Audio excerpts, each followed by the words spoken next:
I serve a risen Savior, he's in the world today. I know that he is living, whatever men may say, and see his hand of mercy, I hear his voice of cheer. And just the time I need him, he's always near. He lives, he lives. We are still studying from the book of Matthew, chapter 5, and verse number 17 in particular tonight. Remember that when we began out this study last week, we showed you that Jesus had been describing the citizens of the kingdom in verses 3 through 12 on the Beatitudes, talking about their character and blessedness. And then in chapter 5 again, verses 13 through 16, he talked to them about their influence on the world.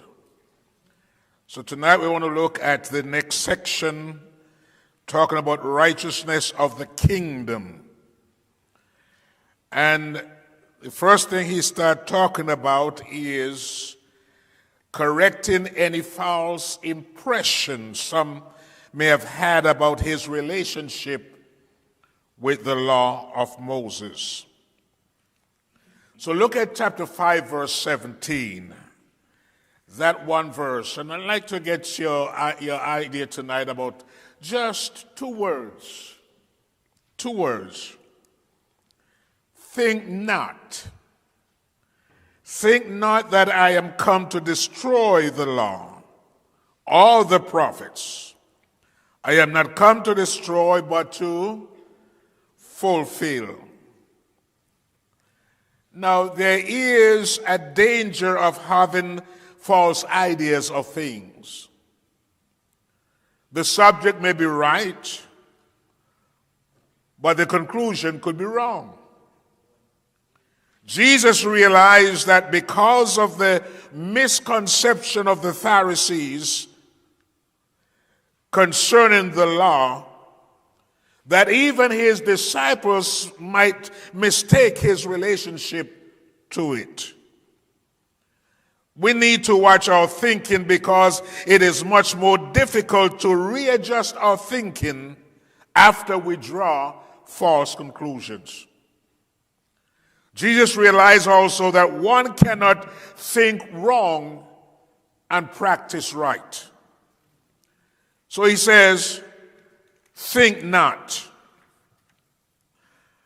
I wonder, how did he say this? Was it in rebuke? Was it in anticipation of what is coming?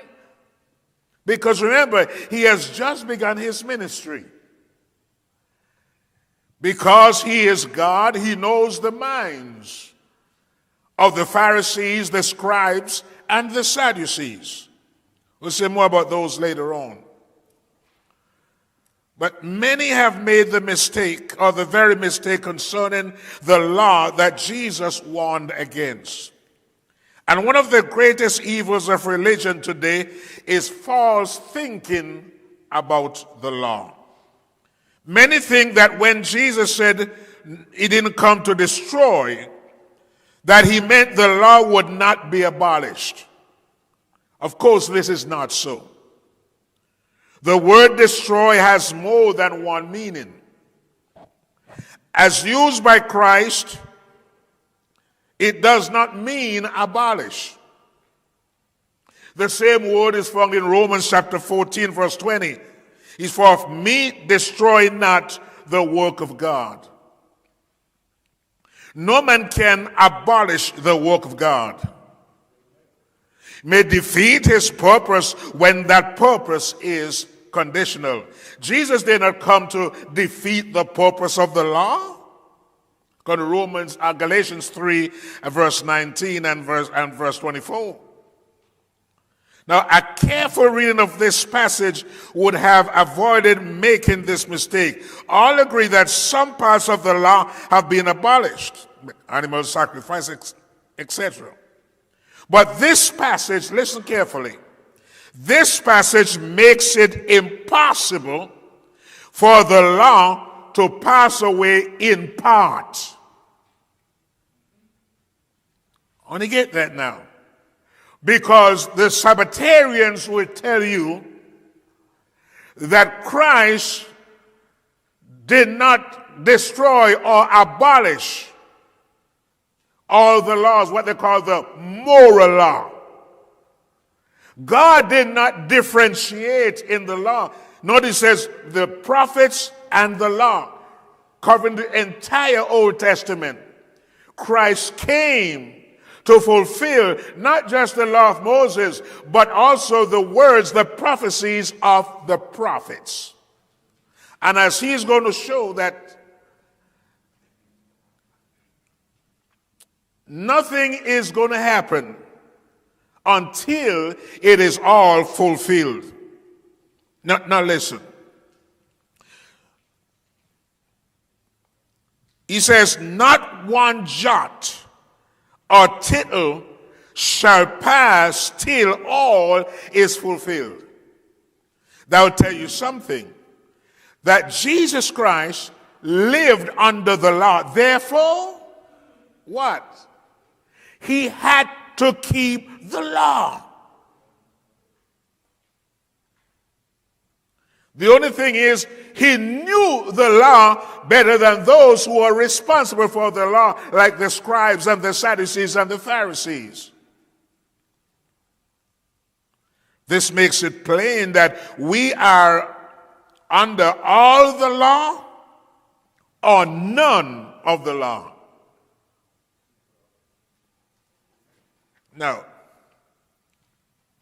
Because this is what Christ says. If we admit some part has been accomplished, then all has. For that is exactly what Christ says. Still further emphasized by Christ's statement, whosoever shall break one of the least commandments, he says, notice, not even the least set aside till all is accomplished. The word break means free from restraint. Not only could not set aside the least commandment, but could not lessen the obligation imposed by the command. So let's go back to our outline for just a minute.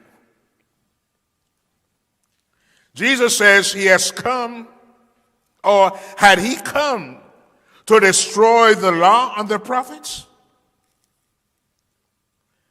Are his teachings contradictory to the law and the prophets? So we got to be very careful then, because sometimes in our teaching we can make it seem like there's some contradiction, and there's none. So we have to understand well why Christ came and what it meant for him to fulfill the law. We have to understand that in order that we might know what this is all about. Now, again in Matthew 5:17, we find his answer to such questions. Our first observation is that he came not to destroy, but to fulfill. Right? Now, some may have thought that Jesus intended to totally disregard the law. That's what some of them thought. They were ready for him. They were the scribes and the Pharisees, in their minds, they were ready. He is going to say something, he's going to do something against Moses, against the law, and we're going to get him.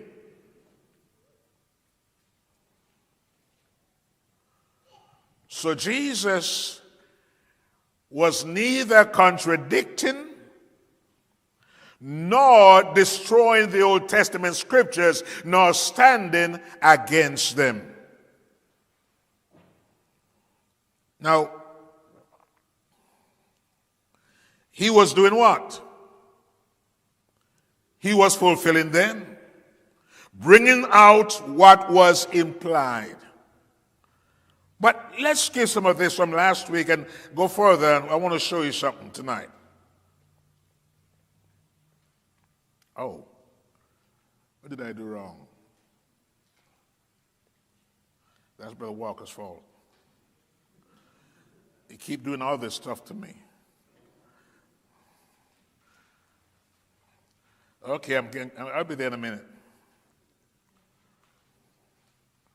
I had some extra notes, so that's the reason why we are where we are right now. We didn't all over that last week. Okay. So, he did not come to destroy, but to fulfill. His coming and teaching, they thought, would put Jesus in a negative way because he is going to say something against the law. But notice the expression in Matthew 5 and verse 17 and 18. He said he's coming, the expression to destroy means literally to destroy utterly, to overthrow completely. That's what the word destroy means. On the contrary, though, his purpose was to do what? His purpose was to fulfill the law. Not just the law and the prophets. Here are some facts that you need. For all the Old Testament, they foretold the coming of the Messiah. Now, there are approximately 330 prophecies concerning the Christ found in the law and the prophets. Now, just think. Over 330 prophecies. For example, you look at Deuteronomy chapter 18 and verse 15 and 18 and 19. Remember what Peter said back in Acts chapter 3 about Moses. You have an Old Testament? Let's turn to Deuteronomy chapter 18. We're just showing by example what was said about him before he came. Deuteronomy chapter 18, verses 15 and 18 and 19.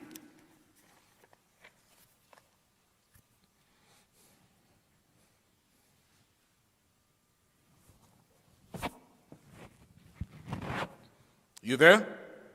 Somebody read.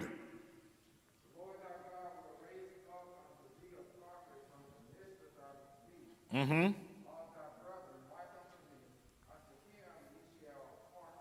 Who's speaking? Who is speaking?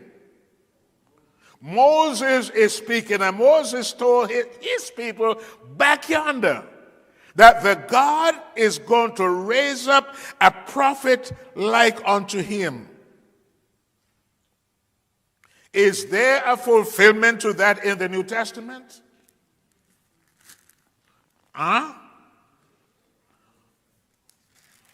Don't you have your Bibles? Don't you know?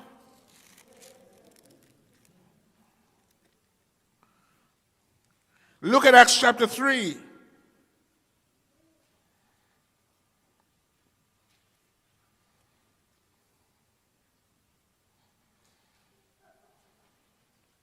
Verse 22. You got it? Acts 3:22. For Moses truly said unto the fathers, a prophet shall the Lord your God raise up unto you of your brethren like unto me. Even Peter is quoting Moses. God prophesied through Moses. It found its fulfillment in New Testament after the death of Christ. Go to Isaiah chapter 53, another prophecy. Isaiah 53. Just a few verses. We won't read all 12 verses. Isaiah 53. Who have believed our report, And to whom is the Lord revealed? Uh-huh.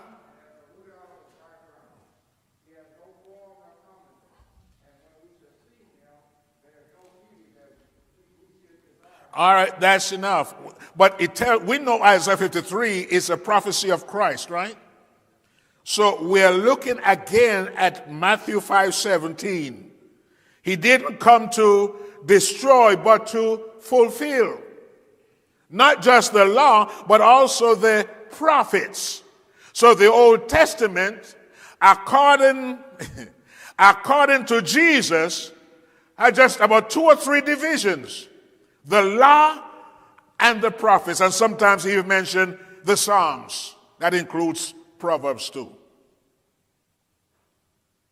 So Christ says at least because the Psalms and others not really prophecy, but you have the prophets and Moses. And Christ said he is the fulfillment of what the prophets and Moses were all about. So what we're noticing is Christ didn't come to destroy it or to count it as nothing, but rather to bring it to its fulfillment. He came to fulfill it. What was said is now found themselves in him. Daniel 2:44, if we'll have time to do that. Remember the dream of Nebuchadnezzar that Daniel had to interpret? Someone read chapter 2, verse 44. In the days of these kings shall the God of heaven set up a kingdom which shall never be destroyed. Uh-huh.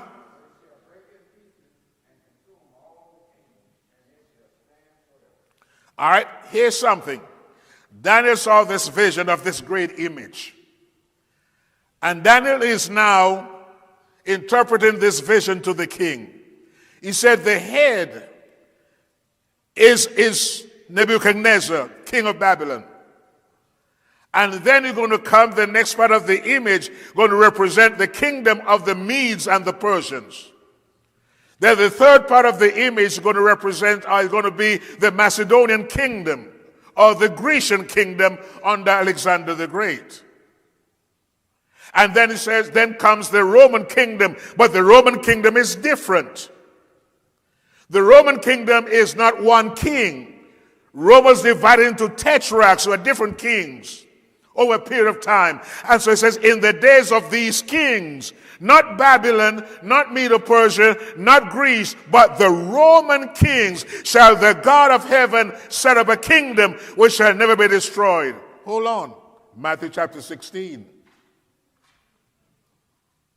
Chapter 16. Remember, we begin at verse 13. They came to the coast of Caesarea Philippi. He asked the disciples, saying, whom do men say that I am? Some say you are John the Baptist, or Elias, or Jeremiah, or one of the prophets. And he says, whom do you say that I am?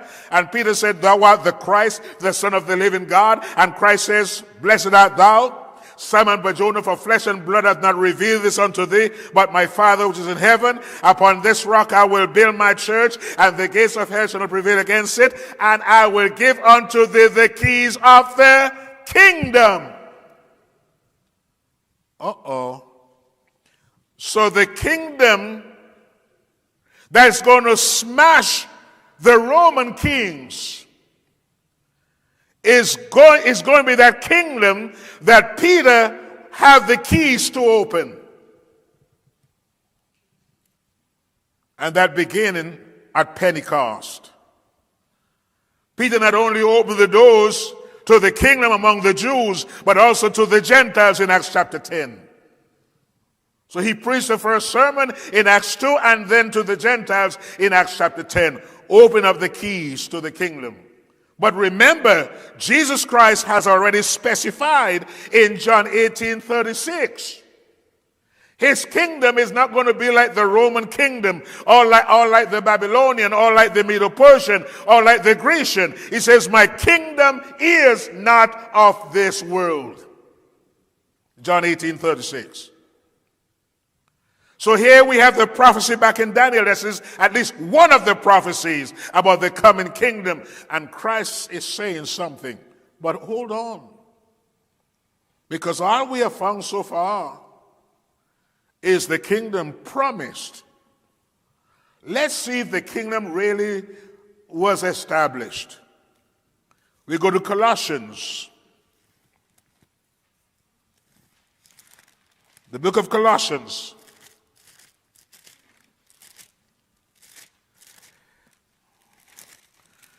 You got it?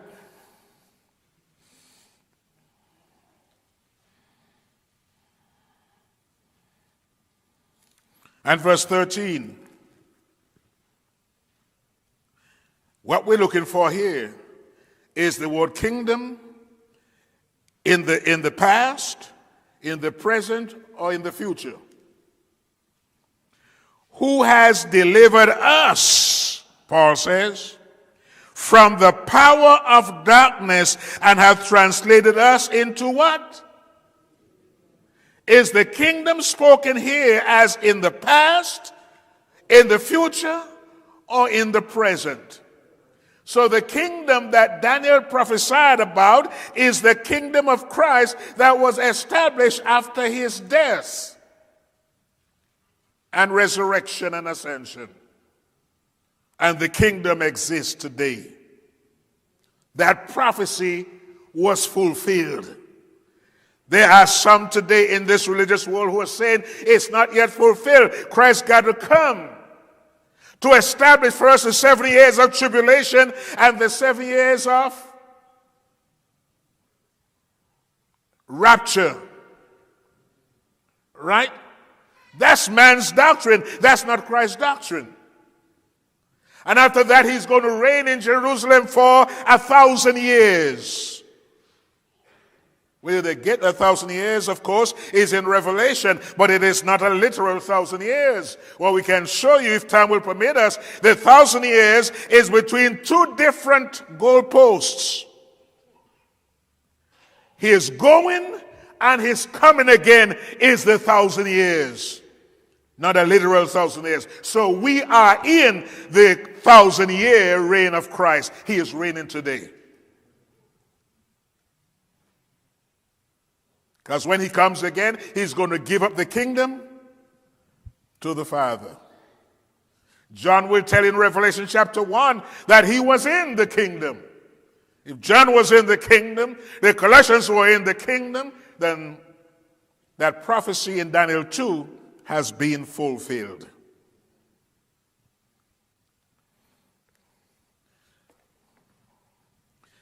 Now, if you read Mark chapter 1,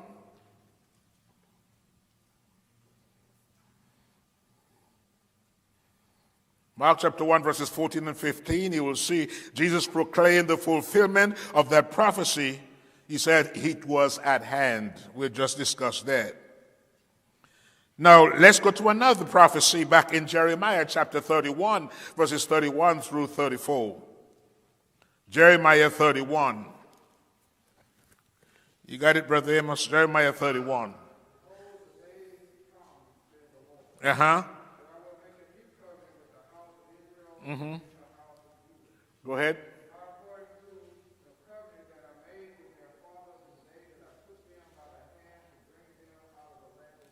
Mm-hmm.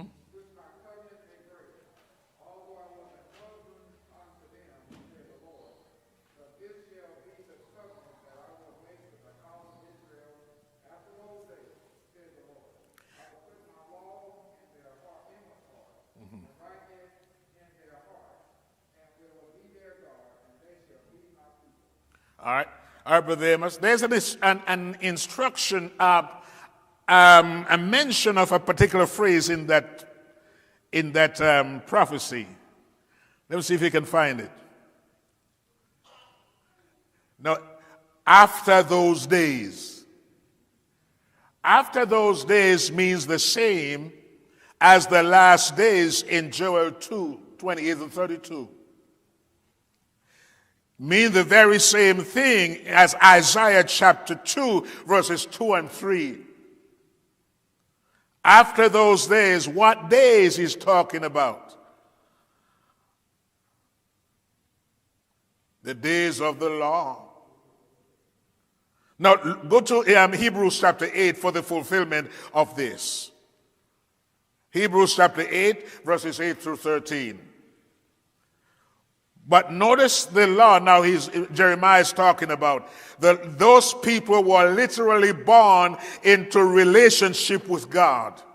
And after they were born, they were taught the word of God or the law. But now he's saying that this new system is going to be different. At Hebrews chapter 8, verses 6 through 13.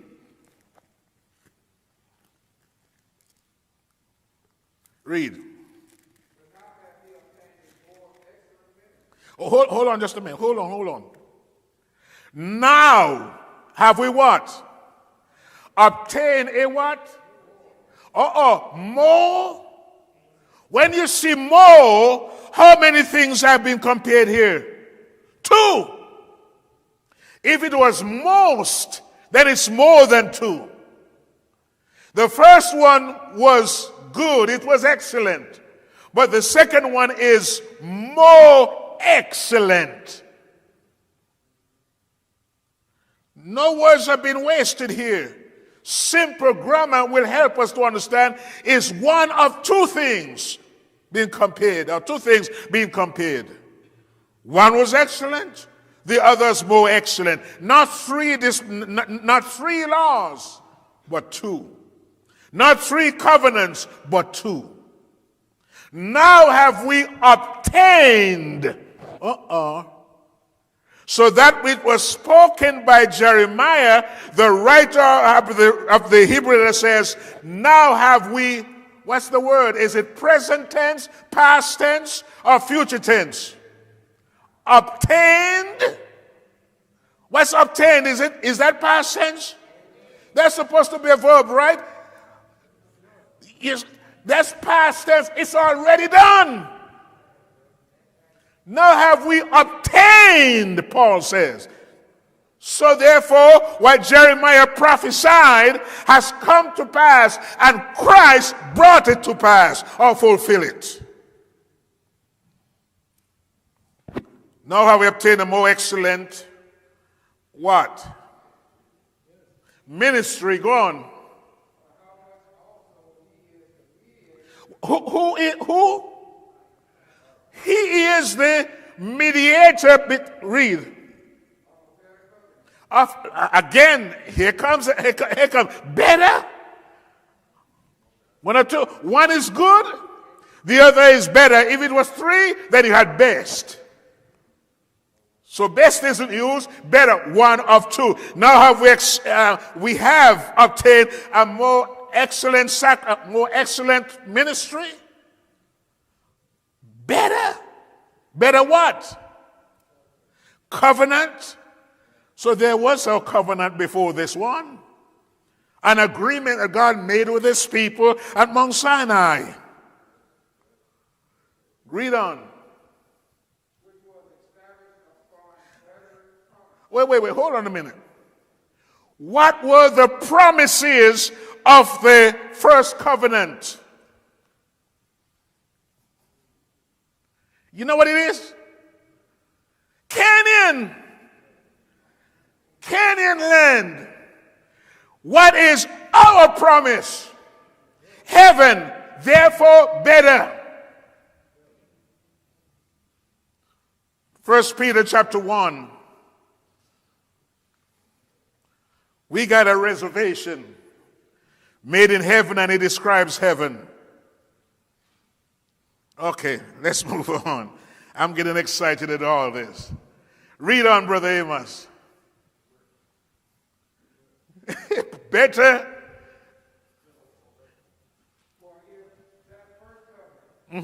Wait. If that what? What does that mean? That first, what is this one? Second. Again, 2. Read it. If that first covenant had been faultless, Right? Read on.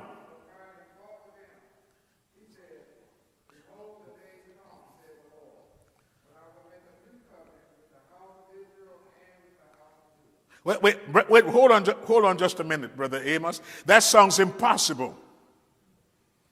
The house of Israel went into captivity in 722 BC to the Assyrians, never to come back out. Judah went to Babylon, came out. So how are we going to establish a covenant with Judah and Israel when those two no longer exist? Hold on, read on.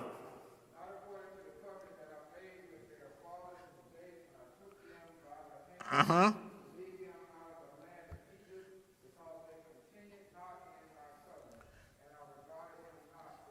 Okay.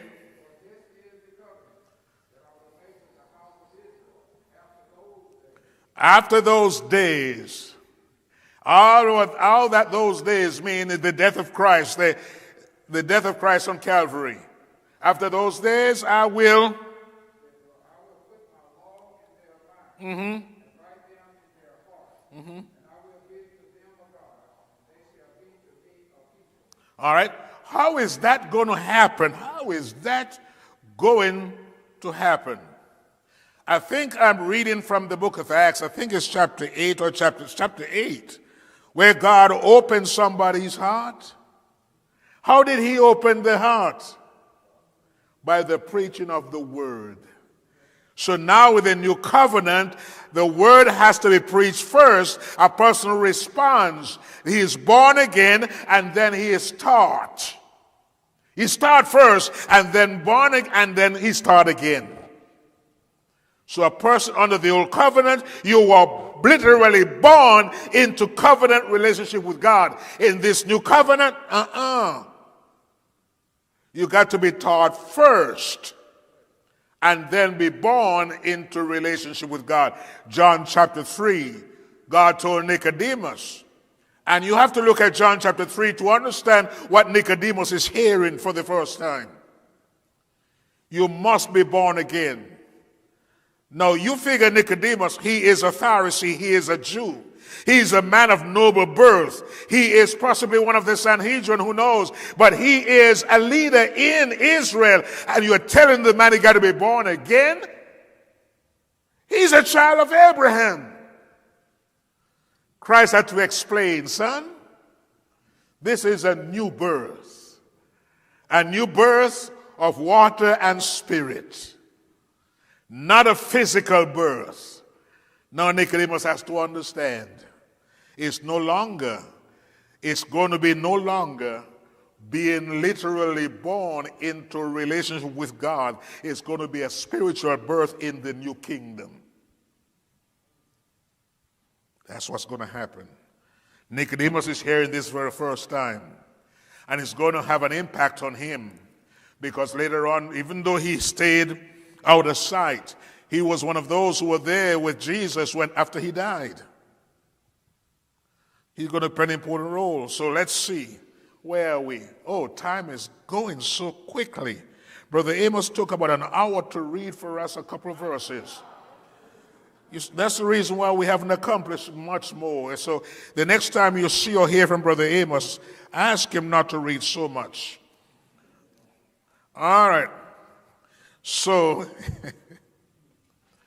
therefore, until the law and the prophets were fulfilled, Jesus thought that the law would be as permanent as the heavens and the earth.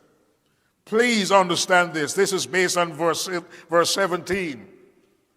The law has to run its course until Christ fulfills it. Verse 18 of Matthew 5.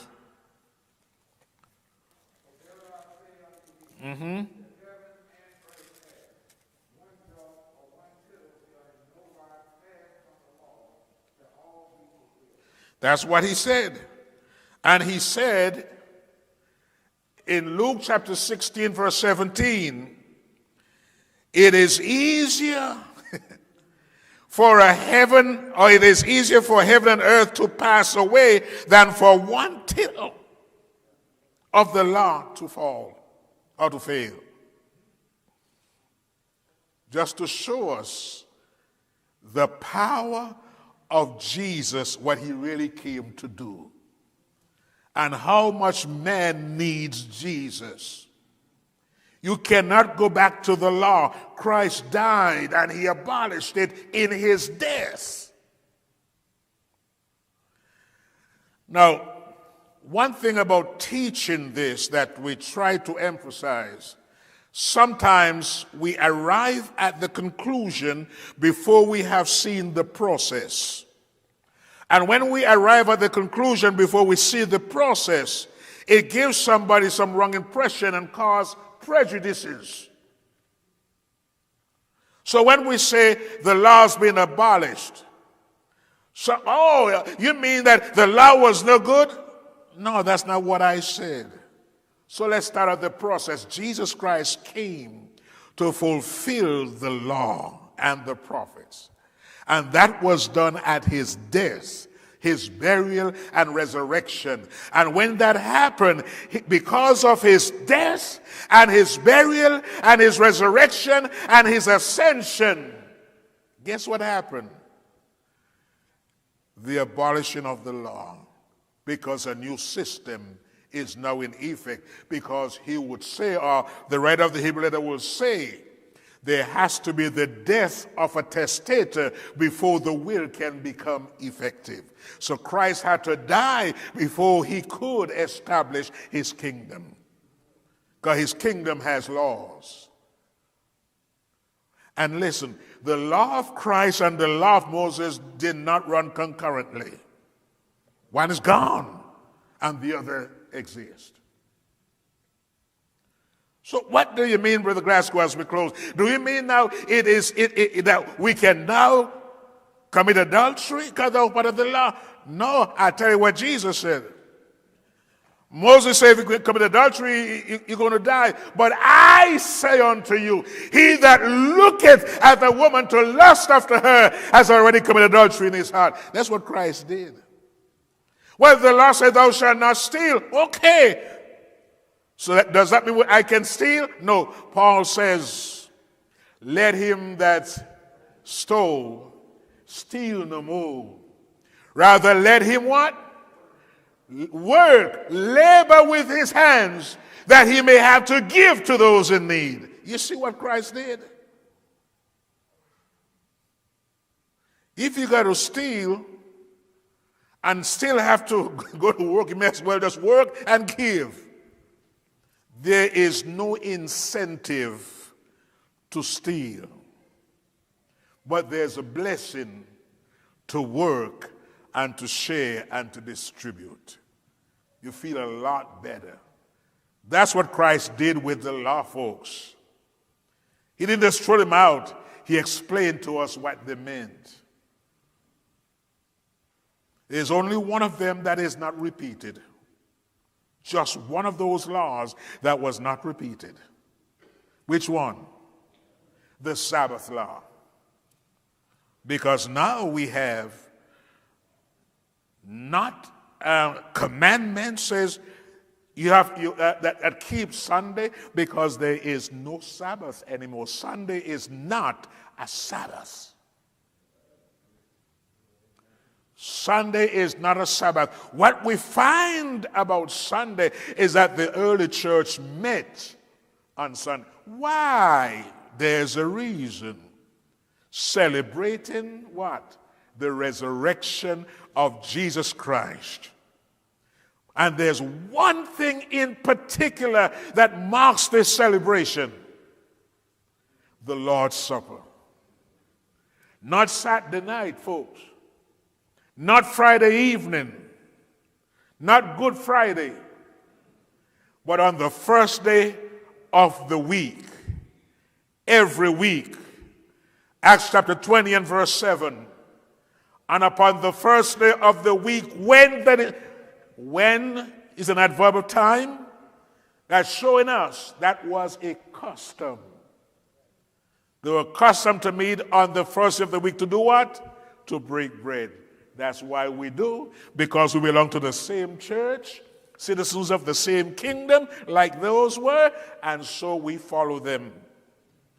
And in 1 Corinthians chapter 11, this is what Paul says. For as often as ye eat this bread and drink of this cup, ye do show the Lord's death till he comes. How often? Acts 20 and verse 7. On the first day of the week. That's how often. The Bible doesn't leave us wondering about stuff that's important to us. So because of Christ's death, his burial and his resurrection and his ascension to heaven waiting to come for us, we are not pressured to be under anybody else's law but Christ. Where are you tonight? Are you still trying to keep the law? But there's something else I want to mention before I close, because sometimes I hear us not thinking. We mention things like, well, I have to tithe. No, we don't tithe. That was part of the law. We have been told in 2 Corinthians chapter 9, verses what? 6 and 7. For that matter, I want to go back to chapter 8 and verse 1. The way the Apostle Paul looked at giving, it is a beautiful expression indeed. 2 Corinthians 8 and verse 1. Love that passage. Notice what he says. Moreover, brethren, we do you to wit of the grace of God bestowed on the churches of Macedonia. What grace? Not salvation grace. What is grace? God granting us an opportunity to do something wonderful. Something, what wonderful is he giving us? How that he says, in a great trial of affliction, the abundance of their joy and their deep poverty abounded unto the riches of their liberality. Look at verse 3. For to their power I bear record, yea, and beyond their power they were willing of themselves. Why was this so? They saw it as an opportunity given to them by God to give to his cause. We need to stop this false giving. We need to start living within our means to the extent where God gets what belongs to him. Folks, there's a way to give that will not fail. Will not fail. If you got a job or you get a check coming in, guess who gets the first? God. You put that aside in your mind. This belongs to the Lord. It belongs to the God. You can't borrow from it because you are borrowing from God. You can't pay back. Because what's going to happen, because you don't see God, you say, well, Lord, next week I'll make it up. It never happens. It never happens. So put it aside. Deduct it in your checkbook. It doesn't exist. So when the first of the week comes around, this is the Lord. That check is the Lord.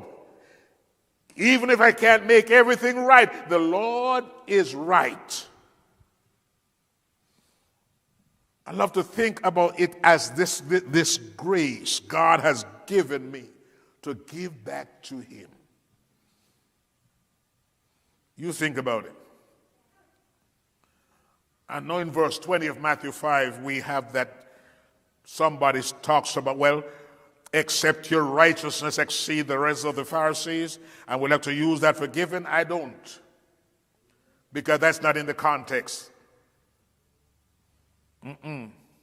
See, the Pharisees, they love to apply the law to others, but they themselves didn't keep the law.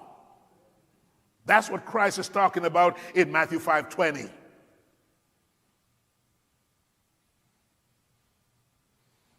But that's another lesson.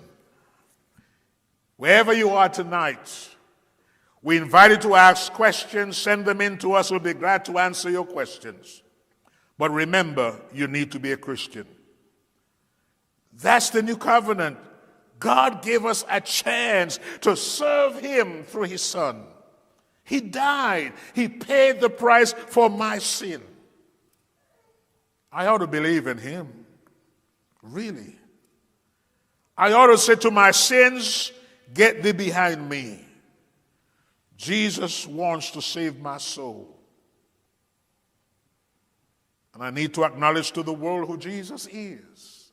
It is not just a statement, it's a statement of fact in my life. He is the Son of God. And that would lead me to the water to be baptized in his name for the remission of my sins. So wherever you are, we extend an invitation to you. If you write us, call us, we will be able to get somebody to talk to you close to where you are. And as Christians, let's stay with the Word of God. Let's remember, Christ came not to destroy, but to fulfill, and he has filled it full. And it couldn't be any fuller. It's been filled full. He is that powerful. He is that great. He is that magnificent. He is that awesome. Come to him tonight as together we stand and sing. There's a fountain free, 'tis for you and me. Let us haste, oh haste, to its brink.